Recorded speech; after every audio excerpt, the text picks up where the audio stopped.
जय हिंद साथियों, आपका H2K करियर कोचिंग में स्वागत है। हमने कल कुछ बताया था, एक्टिव वॉइस का इंट्रोडक्शन दिया था, वॉइस का इंट्रोडक्शन दिया था थोड़ा सा। तो उसी के यहाँ से जहाँ हमने कल वीडियो ख़त्म किया था, उसी के आगे से सीखेंगे असर्टिव सेंटेंस का पैसिव वॉइस बनाना। तो असर्टिव सेंटेंस क्या होता है उसके बारे में तो हमने बता दिया था, तो आज भी कुछ बता देते हैं उसके बारे में और चलते हैं, शुरू करें। असर्टिव सेंटेंस क्या होता है, इसका स्ट्रक्चर सब्जेक्ट, वर्ब और ऑब्जेक्ट होता है। ये होता है असर्टिव सेंटेंस का स्ट्रक्चर।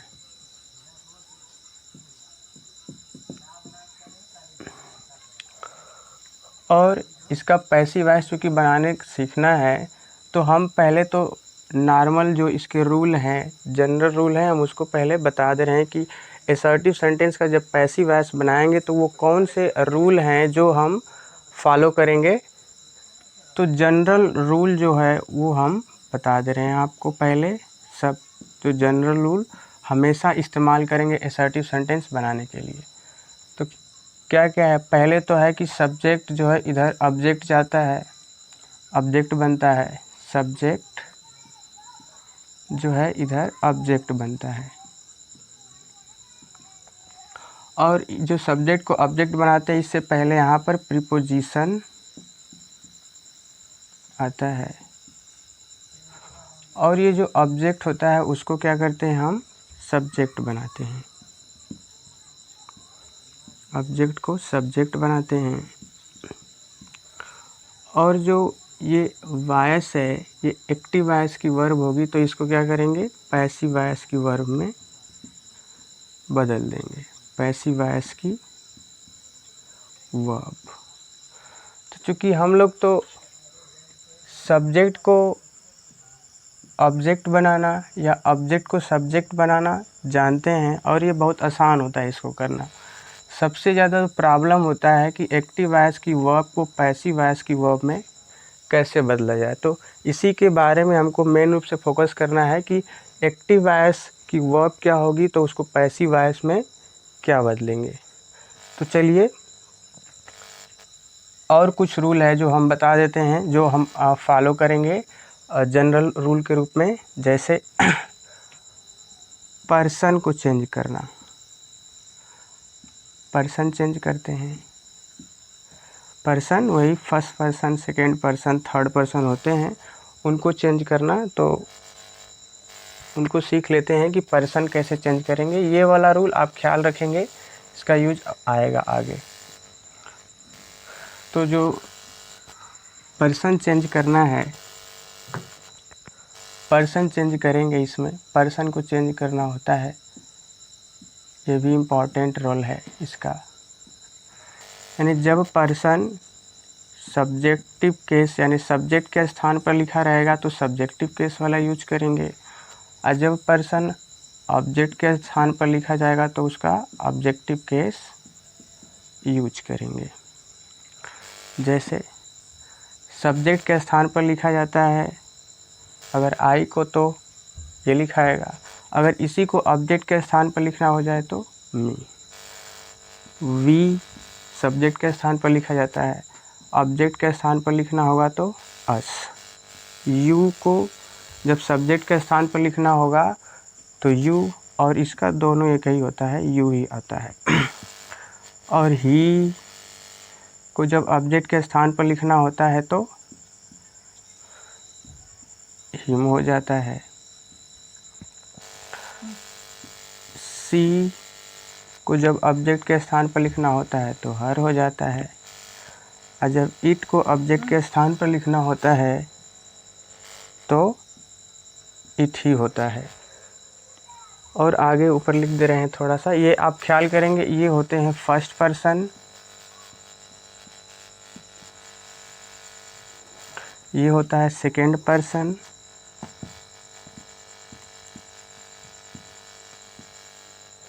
और ये होते हैं थर्ड पर्सन। और बाकी लिख दे रहे हैं, नीचे थोड़ा सा प्रॉब्लम है। तो क्या है, इट के बाद जो दे है, अगर इसको सब्जेक्ट के स्थान पर लिखते हैं तो दे लिखेंगे, अगर ऑब्जेक्ट के स्थान पर लिखेंगे तो देम लिखेंगे। यदि कोई नाम हो किसी का तो सब्जेक्ट और ऑब्जेक्ट स्थान पर एक ही आएगा, ये नाम ही रहता है। तो दो हमने जनरल रूल बता दिया जो हम हमेशा यूज करेंगे। एक तो जो स्ट्रक्चर था उसका एक्टिव वॉइस का पैसिव वॉइस बनाने का, वो सामान्य हम असर्टिव सेंटेंस जब तक बनाएंगे तब तक उसी का अनुसरण करेंगे। और ये पर्सन चेंज है, जब तक हम पढ़ेंगे असर्टिव सेंटेंस या इंटरोगेटिव का भी पैसिव वॉइस बनाना तो इसको हम फॉलो करते रहेंगे। तो आई होप ये आपको समझ में आ गया होगा। अब आगे बढ़ते हैं। इसको ख्याल रखेंगे क्योंकि जब हम बनाएंगे पैसिव वॉइस तो वहाँ पर इस सब का काम आएगा।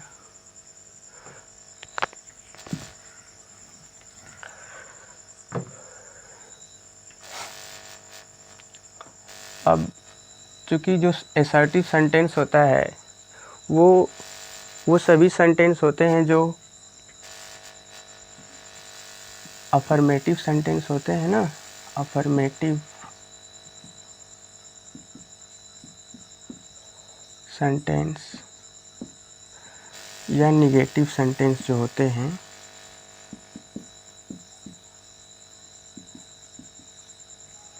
ये दोनों इसी के पार्ट होते हैं, यानी असर्टिव सेंटेंस के ही पार्ट होते हैं, अफर्मेटिव सेंटेंस या निगेटिव सेंटेंस। तो अफर्मेटिव सेंटेंस का कैसा स्ट्रक्चर होता है सब्जेक्ट, हेल्पिंग वर्ब अगर है तो हेल्पिंग वर्ब, फिर होता है मेन वर्ब, फिर होता है ऑब्जेक्ट है तो। और निगेटिव सेंटेंस का स्ट्रक्चर क्या होता है सब्जेक्ट, हेल्पिंग वर्ब, नॉट, फिर होता है मेन वर्ब, फिर क्या होता है ऑब्जेक्ट। तो चूँकि असर्टिव सेंटेंस के ये दोनों पार्ट हैं, अफर्मेटिव सेंटेंस और नेगेटिव सेंटेंस।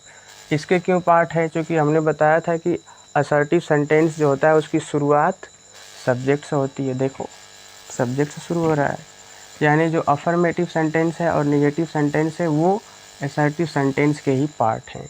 तो वे सारे सेंटेंस जो अफर्मेटिव या नेगेटिव आप देखते हैं असर्टिव सेंटेंस के ही पार्ट होते हैं।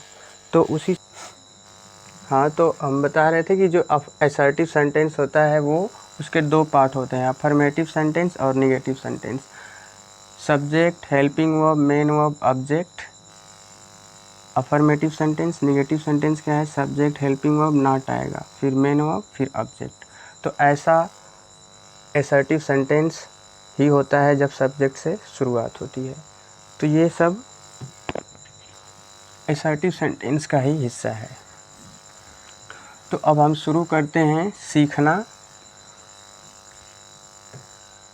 प्रेजेंट इंडेफिनिट टेंस का पैसिव वॉइस।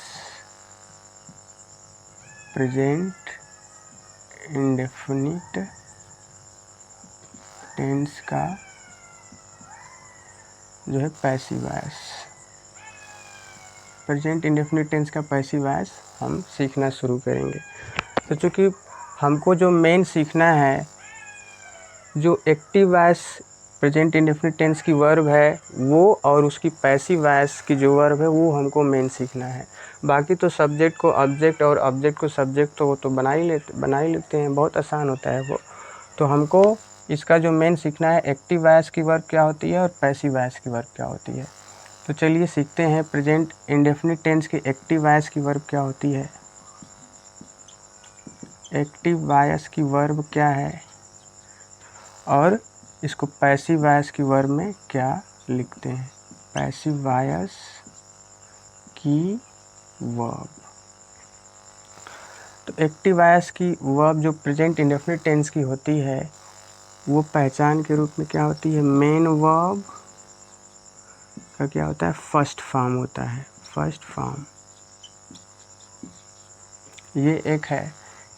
इसकी और पहचान होती है कि जो मेन वर्ब है, मेन वर्ब का जो फर्स्ट फॉर्म है उसमें यस या ईएस लगा हुआ आए, तो ये भी प्रेजेंट इंडेफिनिट टेंस की पहचान होती है। आगे है, ये सभी लोग इससे परिचित होते हैं। डू या डज जब आ जाता है तो उसके साथ लगाते हैं मेन वर्ब का फर्स्ट फॉर्म। तो ये जो है प्रेजेंट इंडेफिनिट टेंस के एक्टिव वॉइस वर्ब की पहचान है। मेन वर्ब में जब फर्स्ट फॉर्म लगा होता है तो वो भी होता है present indefinite tense. Main verb में फर्स्ट फॉर्म में यस या यस लगा रहता है, वो भी होता है प्रेजेंट इंडेफिनिट टेंस। और डू या डज के साथ मेन वर्ब का फर्स्ट फॉर्म होता है। जब भी हमको ऐसा देखने को मिलेगा तो वो क्या होगा, प्रेजेंट इंडेफिनिट टेंस का एक्टिव वॉइस। चूँकि ये तीनों प्रेजेंट इंडेफिनिट टेंस की पहचान है, इसको पैसिव वॉइस में तीनों को जब बनाएंगे तो पैसिव वॉइस की वर्ब क्या लिखेंगे, is am are plus main verb का हमेशा थर्ड फॉर्म। तो प्रेजेंट इंडेफिनिट टेंस का जो एक्टिव वॉइस की वर्ब है, मेन वर्ब के फर्स्ट फॉर्म जो होता है वो, और मेन वर्ब के फर्स्ट फॉर्म में यस या ईएस या डू या डज के साथ मेन वर्ब और उसका फर्स्ट फॉर्म होता है, तो वो होता है एक्टिव वॉइस।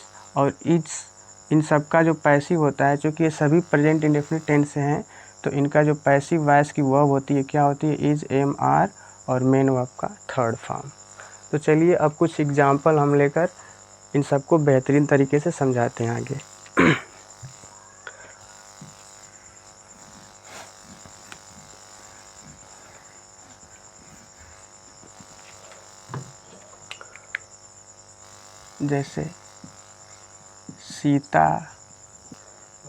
जैसे सीता लव्स राम, सीता राम से प्रेम करती है। मोहन राइट्स, ये लिख देते हैं डू नॉट, डज नॉट क्या writes, does not write book, किताब नहीं लिखता है। और एग्जाम्पल ले लेते हैं, they do not like him, वे उसे पसंद नहीं करते हैं। एक और एग्जाम्पल लिख लेते हैं लास्ट, यू हेल्प हर, आप उसकी मदद करते हैं। तो ये हमने एग्जाम्पल लिखा है और ये सभी एक्टिव वॉइस हैं, एक्टिव वॉइस के एग्जाम्पल हैं। कैसे एक्टिव वॉइस है, हमने बताया आपको कि क्रिया को करने वाला जब शुरुआत में लिखा गया होता है तो वो होता है एक्टिव वॉइस का सेंटेंस, और ये क्रिया को करने वाला पहले लिखा गया है तो वो क्या है, एक्टिव वॉइस का वर्ब है। तो इसको हम पैसिव वॉइस बनाते हैं। चूँकि हमने जो रूल बताया है उसको आप ख्याल करेंगे तो हमने बताया था, जो इससे पहले बताया था कि ऑब्जेक्ट हम खोजते हैं, ऑब्जेक्ट कहाँ है, तो ऑब्जेक्ट जो होता है उसको क्या करते हैं, सब्जेक्ट बनाते हैं। तो क्या हो जाएगा, ऑब्जेक्ट को सब्जेक्ट बनाएंगे तो राम।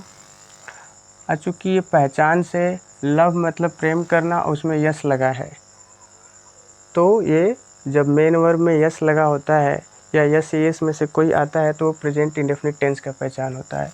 तो इसका पैसिव वर्ब क्या होता है, क्योंकि राम सिंगुलर है तो इज लगेगा और वर्ब का थर्ड फॉर्म लगाते हैं, और यहाँ पर प्रीपोजिशन के रूप में बाई इस्तेमाल करते हैं। उसके बाद जो सब्जेक्ट होता है उसको ऑब्जेक्ट बना देते हैं। तो बन गया, ऑब्जेक्ट को सब्जेक्ट बना दिए, मेन वर्ब एक्टिव वॉइस की वर्ब को पैसिव वॉइस में बदल दिए, और जो सब्जेक्ट था उसको ऑब्जेक्ट बना दिए और बाई प्रीपोजिशन लगाते हैं। उसी तरह इसको भी बना देंगे, Mohan does not right books, किताब नहीं लिखता है वो मोहन। तो इसमें क्या नहीं लिखता है, किताब, तो किताब क्या हो गया, ऑब्जेक्ट। तो ऑब्जेक्ट को क्या करेंगे, सब्जेक्ट बनाएंगे, तो क्या हो जाएगा, बुक्स। क्योंकि पहचान से क्या है, डज के साथ वर्ब का फर्स्ट फॉर्म आया है तो ये प्रेजेंट इंडेफिनिट टेंस है। और जब प्रेजेंट इंडेफिनिट टेंस है तो यहाँ पर इज एम आर में से कोई लगाएंगे तो क्या लगेगा, आर। और नॉट है तो जैसे ऊपर सहायक क्रिया के बाद नॉट था तो नीचे भी सहायक क्रिया के बाद नॉट होगा, नॉट। अब मेन वर्ब का थर्ड फॉर्म, आर नॉट जाए वहाँ और मेन वर्ब का थर्ड फॉर्म लगाएंगे तो क्या हो जाएगा, रिटेन। अब प्रीपोजिशन लगाते हैं बाई, और जो मोहन है वो क्या हो जाएगा, ऑब्जेक्ट की जगह जाएगा। चूँकि नाम है तो मोहन का मोहन ही रह जाएगा। नीचे ये एक और है, अब इसमें they do not like him, वे उसे पसंद नहीं करते हैं। तो किसको पसंद नहीं करते हैं, ये हो गया हिम उसे, तो ये हो गया ऑब्जेक्ट। इसको सब्जेक्ट बनाएंगे तो क्या हो जाएगा, हिम का जब सब्जेक्टिव रूप लिखेंगे तो क्या हो जाएगा, ही। और ये टेंस कौन सा है, डू के साथ लाइक पसंद करना वर्ब का फर्स्ट फॉर्म है। तो डू के साथ जब वर्ब का फर्स्ट फॉर्म आता है तो प्रेजेंट इंडेफिनिट टेंस। उसका जब पैसिव वर्ब लिखेंगे तो क्या लिखेंगे, इज एम आर में से कोई आएगा, तो ही के साथ इज आता है, और नॉट है तो नॉट, और ये वर्ब का थर्ड फॉर्म क्या हो जाएगा, लाइक्ड। और प्रीपोजिशन बाई लगाएंगे, और दे का सब्जेक्टिव केस है, उसका ऑब्जेक्टिव ऑब्जेक्ट की जगह क्या हो जाएगा, देम। आगे है यू हेल्प हर, तुम उसकी मदद करते हो। तो इसमें यू सब्जेक्ट, ये हेल्प मेन वर्ब का फर्स्ट फॉर्म है, तो प्रेजेंट इंडेफिनिट टेंस है, तो किसकी मदद करता है, हर। तो हर है ऑब्जेक्ट, तो ये हो जाएगी सी, क्योंकि इसका सब्जेक्टिव केस। और ये हेल्प वर्ब का फर्स्ट फॉर्म लिखा गया है तो प्रेजेंट इंडेफिनिट टेंस है, तो इसका पैसिव वर्ब क्या हो जाएगा, इज एम आर में से लगाएंगे तो सी के साथ इज लगेगा, और वर्ब का थर्ड फॉर्म लगाते हैं, और बाई लगाकर प्रीपोजिशन के बाद जो सब्जेक्ट है उसको क्या कर देते हैं, ऑब्जेक्ट। तो यू का सब्जेक्ट और ऑब्जेक्ट सेम होता है। तो ये एक्टिव वॉइस को पैसिव वॉइस हमने जो बनाया है ये हमने समझा दिया है। आई होप कि आप लोगों को समझ आया होगा। तो कमेंट कर कर वीडियो देखने के बाद बताइएगा कि अच्छा लगा या कैसा आप लोगों को लगा। तो आज के लिए इतना ही। जय हिंद, धन्यवाद। ज़्यादा हो गई था।